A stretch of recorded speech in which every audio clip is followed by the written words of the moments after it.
ఓం నమో నారాయణాయ.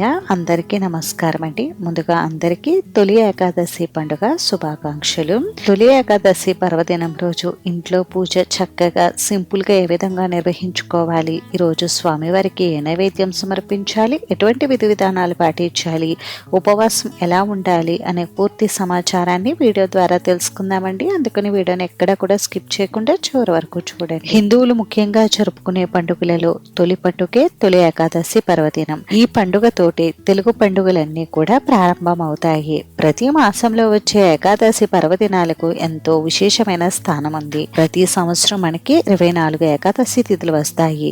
అది అధిక మాసం ఉన్న సంవత్సరం అయితే 26 ఏకాదశి తిథులు వస్తాయి. ప్రతి సంవత్సరం వచ్చే 24 ఏకాదశి తిథులు విశేషమైనవే అయినప్పటికీ కొన్ని మాసాల్లో వచ్చే ఏకాదశి తిథులకు చాలా విశిష్టత ప్రాధాన్యత ఉంటుంది. అలానే ఆషాఢ మాసంలో శుక్లపక్షంలో వచ్చేటటువంటి తొలి ఏకాదశి పండుగ కూడా చాలా విశేషత అయితే ఉంది.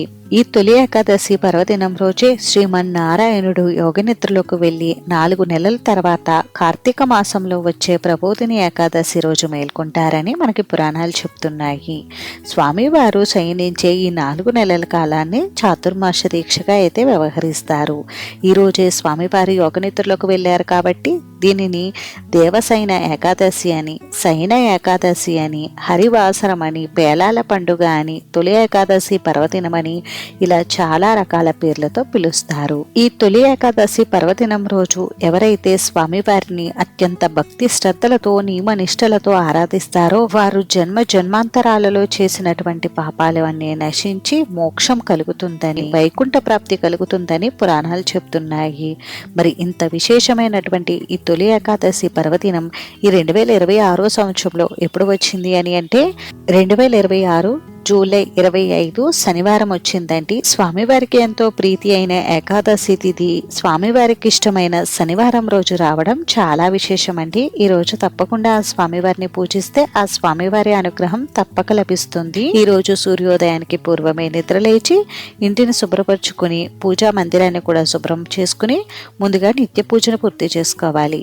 ఆ తర్వాత మనం స్వామివారికి పూజ చేసుకోవాలండి. స్వామివారికి పూజా మందిరంలోనైనా చేసుకోవచ్చు, లేదు అంటే ప్రత్యేకంగా పీఠం ఏర్పాటు చేసి కూడా చేసుకోవచ్చు. ప్రత్యేకంగా పీఠం ఏర్పాటు చేసుకుని పూజ చేసుకోవాలనుకునేవారు పీఠం ఏర్పాటు చేసే చోట ముందుగా శుభ్రం చేసుకుని పసుపుతో వాళ్ళకి బియ్య పిండితో ముగ్గు పెట్టుకుని ఇప్పుడు ఒక పీట తీసుకుని పీటకు కూడా పసుపు రాసి బియ్య పిండి కుంకుమతో పీటకు బొట్లు ముగ్గులు పెట్టుకుని పీటను అందంగా అలంకరించుకుని పీట పైన ఏదైనా ఒక పసుపు రంగు వస్త్రాన్ని పరిచి ఆ వస్త్రం పైన 3 గుప్పిళ్ళ వరకు బియ్యం పోసి బియ్యం పైన కొద్దిగా పసుపు కుంకుమలు ఉంచి ఆ తర్వాత ఆ బియ్యం పైన స్వామివారి చిత్రపటం పెట్టుకోవాలండి. మనం పూజలో లక్ష్మీనారాయణుల చిత్రపటం కానీ, వెంకటేశ్వర స్వామి వారి చిత్రపటం కానీ, శ్రీరామచంద్రమూర్తి చిత్రపటం కానీ, ఎవరైనా విష్ణుమూర్తికి సంబంధించినటువంటి ఏ దైవం చిత్రపటమైనా పూజలో పెట్టుకుని పూజ చేసుకోవచ్చు. ఫోటో లేకపోతే స్వామి అమ్మవార్ల విగ్రహాలు ఉన్న పూజలో పెట్టుకుని పూజ నిర్వహించుకోవచ్చండి. ఏ పూజ చేసినా వ్రతం చేసినా ప్రథమ పూజ గణపతికి చేస్తాం కాబట్టి పూజలో తప్పనిసరిగా గణపతి విగ్రహం కానీ పసుపు గణపతిని కానీ ఏర్పాటు చేసుకోండి. మీరు పూజా మందిరంలో ఈ పూజ నిర్వహించుకుంటున్నట్లయితే పూజా మందిరంలో ఎలాగో మనకి గణపతి ఉంటారు కాబట్టి ముందుగా గణపతి పూజ పూర్తి చేసుకుని ఆ తర్వాత స్వామి అమ్మవార్లకు పూజ నిర్వహించుకోండి. ఈ రోజు స్వామి వారికి తులసిమాల సమర్పిస్తే చాలా మంచిదండి. అలానే మీ దగ్గర ఉన్నటువంటి పువ్వుల మాలలతోటి స్వామి వారిని అందంగా అలంకరించండి. అలాగే పూజ కోసం దీపారాధన కుందులు కూడా ఏర్పాటు చేసుకోండి. పూజలో మనం ఎన్ని దీపాలైనా పెట్టుకోవచ్చండి. 2, 3, 5 ఇలా ఈ సంఖ్యలో ఎన్ని దీపాలైనా పెట్టుకోవచ్చు. స్వామివారి పూజ అంటే పిండి దీపారాధన చేస్తూ ఉంటాం కదండి పిండి ప్రమిదల్లో, అందుకని మీరు పిండి ప్రమిదలు కూడా ఏర్పాటు చేసుకోండి. పిండి ప్రమిదలు మీరు 1, 3, 5, 7 ఇలా ఈ సంఖ్యలో మనం ఎన్ని పిండి ప్రమిదలైనా ఏర్పాటు చేసుకోవచ్చండి. నేనైతే 3 పిండి ప్రమిదలతో దీపారాధన చేసుకుంటున్నానండి. పిండి ప్రమిదలకు ఇలా గంధం కుంకుమ బొట్లతో స్వామివారి తిరునామం వేసుకుని పెట్టుకుంటే చూడడానికి చాలా అందంగా కనిపిస్తాయండి.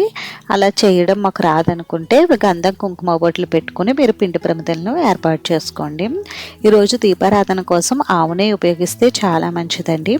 ఆవు నెయ్యి లభించకపోతే అప్పుడు నువ్వుల నూనె కానీ కొబ్బరి నూనె కానీ తీసుకోండి. పిండి ప్రమిదల్లో మాత్రం ఆవు నెయ్యి పోసుకుని దీపారాధన చేయండి. ఇలా పూజ కోసం కావలసినవన్నీ కూడా సిద్ధం చేసుకోండి. పూజ ఎక్కువగా ఆడంబరం లేకుండా చేసుకోవడానికి చూడండి. ముందుగా మనసులో స్వామివారిని ధ్యానించుకుని పూజను ప్రారంభించండి. ముందుగా దీపారాధన చేసి దీపానికి గంధం కుంకుమ బొట్లు పెట్టి 2 అక్షింతలు పుష్పాన్ని దీపానికి సమర్పించి నమస్కారం చేసుకోండి.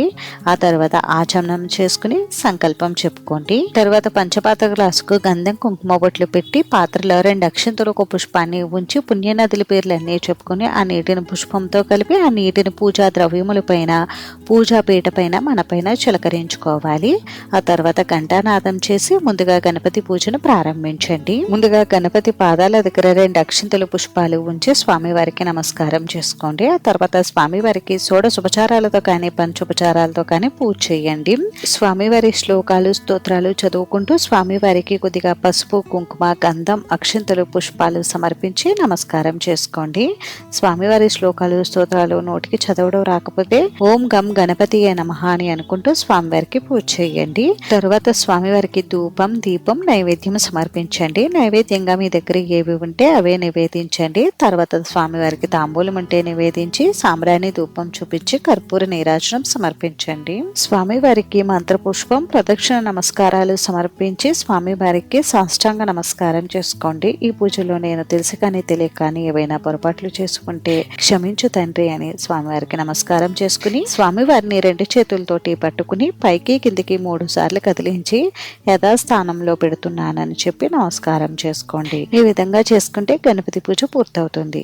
ఇప్పుడు మనం స్వామి అమ్మవార్లకు పూజ చేసుకోవాలి. అందుకని ముందుగా పూజలో పెట్టుకున్నటువంటి పిండి దీపాలు వెలిగించుకుని ఈ దీపాలకు అక్షంతలు పుష్పాలు సమర్పించి నమస్కారం చేసుకుని ఆ తర్వాత స్వామి అమ్మవార్లకు ఆహ్వానం పలకాలి. 2 అక్షంతలు పుష్పాలు తీసుకుని స్వామి అమ్మవార్లకు ఆహ్వానం పలకండి.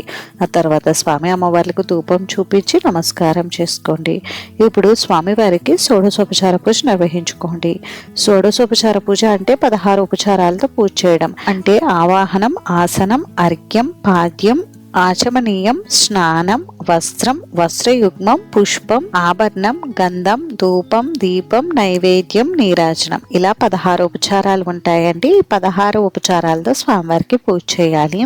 16 ఉపచారాలతో పూజ చేయడం మాకు రాదండి అనుకుంటే 5 ఉపచారాలతోనైనా స్వామివారికి పూజ చేయవచ్చు. స్వామివారికి చేసే షోడశోపచార పూజలో ప్రతి ఉపచారం వచ్చినప్పుడు ఆ ఉపచారానికి సంబంధించినటువంటి ద్రవ్యాన్ని స్వామివారికి సమర్పించాలి.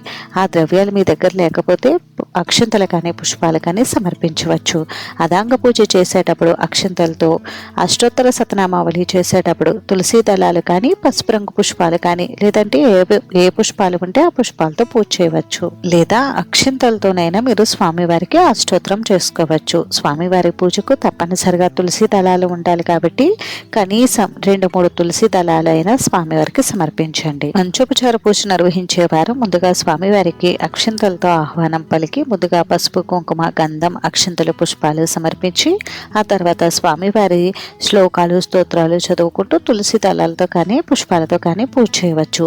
స్వామివారి శ్లోకాలు స్తోత్రాలు నోటికి చదవడం రాదండి అనుకునేవారు ఓం నమో నారాయణాయ అనే మంత్రాన్ని వీలున్నన్ని సార్లు పఠించి స్వామివారికి పూజ నిర్వహించుకోండి. ఈ విధంగా స్వామివారికి పూజ చేసిన తర్వాత ఇప్పుడు అమ్మవారికి కూడా పూజ నిర్వహించుకోవాలండి. అమ్మవారికి కూడా 2 అక్షంతలు పుష్పాలు సమర్పించి అమ్మవారికి ఆహ్వానం పలికి అమ్మవారికి కూడా షోడశోపచార పూజ కానీ పంచోపచార పూజ కానీ నిర్వహించాలి. అమ్మవారిని ఎరుపు రంగు పుష్పాలతో కానీ లేదు అంటే కుంకుమార్చన కానీ నిర్వహించుకోవచ్చు. ఈ విధంగా స్వామివారితో పాటు అమ్మవారికి కూడా పూజ చేస్తే చాలా మంచిదండి. ఎందుకంటే స్వామివారికి అమ్మవారు అంటే చాలా ఇష్టం కాబట్టి స్వామివారి పూజలో అమ్మవారికి కూడా పూజ చేస్తే చాలా మంచిదండి. స్వామివారి అనుగ్రహం తప్పక లభిస్తుంది. అలానే మనం అమ్మవారికి పూజ చేసే సమయంలో స్వామివారిని ముందుగా పూజించడం వలన అమ్మ అనుగ్రహం కూడా తప్పక లభిస్తుంది. అమ్మవారికి పూజ చేసేటప్పుడు అమ్మవారి శ్లోకాలు స్తోత్రాలు నోటికి చదవడం రాకపోతే శ్రీమాత్రే నమః అని అనుకుంటూ పూజ చేసుకోండి. లేదు అంటే ఓం శ్రీ విష్ణు వక్షస్థితాయ నమః అని అనుకుంటూ అయినా మీరు అమ్మవారికి పూజ చేసుకోవచ్చు. అమ్మవారికి కుంకుమార్చన నిర్వహించేటప్పుడు ముందుగా కొద్దిగా పసుపుతో పూజ చేసి ఆ తర్వాత కుంకుమ పూజ నిర్వహించండి. ఉపయోగించండి. కుంకుమ పూజ చేసేటప్పుడు చూపుడు వేలు మాత్రం ఉపయోగించకూడదు. మధ్య వేలుతోనే బొటన వేలుతోనే కుంకుమార్చన నిర్వహించుకోండి. ఈ విధంగా స్వామి అమ్మవార్లకు పూజ పూర్తయిన తర్వాత ఇప్పుడు స్వామి అమ్మవార్లకు ధూపం దీపం నైవేద్యం అయితే సమర్పించాలండి. ఈ రోజు ముఖ్యమైన నైవేద్యం అయితే స్వామివారికి నివేదించాలండి. ఈ రోజు ముఖ్యంగా స్వామివారికి జొన్న పేలాల పిండిని నైవేద్యంగా సమర్పిస్తారు. నైవేద్యం సమర్పించిన తర్వాత పూజ అంతా పూర్తయిన తర్వాత ఈ పిండిని ఇంటిల్లపాది కూడా ప్రసాదంగా తప్పకుండా స్వీకరించాలండి. ఈ ఆషాఢ మాసంలో తొలి ఏకాదశి రోజు ఈ జొన్న పేలాల పిండిని తినడం వలన చాలా మంచి ఆరోగ్య ప్రయోజనాలు అయితే కలుగుతాయి. ఈ నైవేద్యంతో పాటుగా మీ దగ్గర ఉన్నటువంటి పండ్లు కానీ పాలు కానీ బెల్లం ముక్క కానీ ఏవైనా నైవేద్యాలు మనం స్వామివారికి నివేదించవచ్చు. అలానే చలిమిడి వడపప్పు పానకం కూడా నివేదించవచ్చండి. ఇప్పుడు స్వామి అమ్మవార్లకు తాంబూలం పూర్ణఫలమైన కొబ్బరికాయను కూడా నివేదించి సాంబ్రాణి ధూపం చూపించి కర్పూర నీరాజనం సమర్పించాలండి. ఆ తర్వాత 2 అక్షంతలు పుష్పాలు తీసుకుని స్వామి అమ్మవార్లకు మంత్ర పుష్పం ప్రదక్షిణ నమస్కారం సాష్టాంగ నమస్కారాలు చేసుకుని స్వామి అమ్మవారి పాదాల దగ్గర 2 పుష్పాలు అక్షింతలు ఉంచి పూజలో ఏవైనా తెలిసి కానీ తెలియక కానీ పొరపాట్లు చేసి ఉంటే క్షమించమని స్వామి అమ్మవార్లను వేడుకోవాలి. ఆ తర్వాత అమ్మవారికి కుంకుమార్చన చేసిన కుంకుమను అమ్మవారి నుదుటను పెట్టి తర్వాత మన నుదుటను పెట్టుకోవాలి. ఆ తర్వాత పూజలో పూజ చేసినటువంటి అక్షింతలు పుష్పాలు తీసుకుని శిరస్సును ధరించాలి. ఈ ఏకాదశిని వ్రతంలో ఆచరించుకునే వారు ఏకాదశి వ్రతకథ కూడా వినాలండి. తప్పనిసరిగా వ్రతకథ విని అప్పుడు అక్షింతలు శిరస్సును ధరించాలి. ఈ విధంగా ఎవరైతే తొలి ఏకాదశి పర్వదినం రోజు స్వామి అమ్మవార్లను అత్యంత భక్తి శ్రద్ధలతో నియమ నిష్టలతో ఆరాధిస్తారో వారికి స్వామి అమ్మవార్ల అనుగ్రహం తప్పక లభిస్తుంది. అలాగే మోక్ష ప్రాప్తి, వైకుంఠ ప్రాప్తి, అష్టైశ్వర్యాలు, సిరి సంపదలు తప్పక కలుగుతాయి. ఈ రోజు ఏకాదశి తిథి ఉదయం 11:34 వరకే ఉంటుంది కాబట్టి ఈ సమయంలోపే మీరు పూజా కార్యక్రమాలు అయితే నిర్వహించుకోవాలండి. ఈ విధంగా పూజ చేసినప్పుడు ఉపవాసం ఎలా ఉండాలి అని అంటే ఏకాదశి రోజు ఏమి కూడా భుజించకూడదని అంటారండి. కాబట్టి అంత కటిక ఉపవాసం మేము ఉండలేము అనుకుంటే పండ్లు పాలు తీసుకుంటూ ఉపవాసం ఉండవచ్చండి. ఏకాదశి రోజు అన్నం తినకూడదని అంటారు. కాబట్టి ఈ రోజు అన్నం అయితే తినకూడదు. అలానే అన్నంతో చేసినటువంటి ఏ పదార్థాలు కూడా ఈ రోజు భుజించకూడదు. ఇంకా ఏకాదశిని వ్రతంలో ఆచరించిన వారు దశమి రోజు రాత్రి నుండి కూడా ఉపవాసం ఉండాలండి. దశమి రోజు ఏదైనా అల్పాహారం తీసుకుని ఏకాదశి రోజు పూర్తిగా ఉపవాసం ఉండి ద్వాదశి రోజు అంటే మరుసటి రోజు ఉదయం స్వామివారికి మళ్ళీ పూజ చేసుకుని ద్వాదశి గడియలు ఉండగానే ఉపవాస దీక్షను విరమించాలి. ఈ విధంగా చేస్తేనే మనం ఏకాదశి వ్రతాన్ని చేసిన ఫలితం మనకి దక్కుతుంది. ఏకాదశి వ్రతం అంటే 3 రోజుల వ్రతం అండి. ఈ 3 రోజులు కూడా నాన్ వెజ్ లాంటివి అస్సలు తినకూడదు. బ్రహ్మచర్యం తప్పకుండా పాటించాలి. ఉల్లి వెల్లుల్లి కూడా తీసుకోకూడదు వ్రతం చేసేవారైతే. వ్రతంలా కాకుండా చేసేవారైనా ఈ నియమాలు అయితే పాటించాలండి. ఇంకా మరుసటి రోజు ఉదయం మనకి ద్వాదశి గడియలు మధ్యాహ్నం 1:50 వరకు ఉన్నాయండి. కాబట్టి మనం ఉదయం 8 గంటల లోపు మనం ఉపవాస దీక్షను అయితే విరమించవచ్చు. ఉపవాస దీక్షను ఎలా విరమించాలి అని అంటే స్వామివారికి పూజ చేసి స్వామివారికి మహానైవేద్యం నివేదించి మనకి దగ్గరలో ఉన్నటువంటి గుడికి వెళ్ళి అక్కడ స్వామివారి దర్శనం చేసుకుని బ్రాహ్మణులకు స్వయంపాక దానం ఇచ్చి అక్కడ తీర్థ ప్రసాదాలు స్వీకరించి ఉపవాస దీక్షను అయితే విరమించాలండి. గుడికి వెళ్ళలేని వారు ఇంటి వద్దకే బ్రాహ్మణులను పిలిపించి స్వయంపాక దానం ఇచ్చి అప్పుడు మీరు ఉపవాస దీక్షను విరమించవచ్చు. ఇంకా స్వామివారికి పూజ చేసిన ఈ పూజా పీఠాన్ని ఎప్పుడు కదిలించాలి అని అంటే మరుసటి రోజు ఏకాదశి మరుసటి రోజు అయిన ఆదివారం ఉదయం మనం స్వామివారికి పూజ చేసి దీపాలు కొండెక్కిన తర్వాత మనం స్వామివారి పూజా పీఠాన్ని కదిలించవచ్చండి. పిండి దీపాలను ఆవుకు తినిపించవచ్చు, లేదు అంటే పారే నీటిలో వదిలేయవచ్చు. పీట వేసినటువంటి బియ్యాన్ని ఏదైనా తీపి పదార్థంలో చేసుకుని తినవచ్చండి. లేదు అంటే నాన్ వెజ్ వండనప్పుడు మనం అన్నం అయితే వండుకుని తినవచ్చు. అంతేనండి. చూసారు కదా తొలి ఏకాదశి రోజు ఇంట్లో పూజ చాలా సింపుల్గా ఏ విధంగా నిర్వహించుకోవాలి అనేది. ఈ వీడియో మీకు నచ్చితే ప్లీజ్ లైక్ చేసి షేర్ చేసి సబ్స్క్రైబ్ చేసుకోండి. ఏవైనా డౌట్స్ ఉంటే నాకు కామెంట్ చేయండి, రిప్లై అయితే తప్పకుండా ఇస్తాను.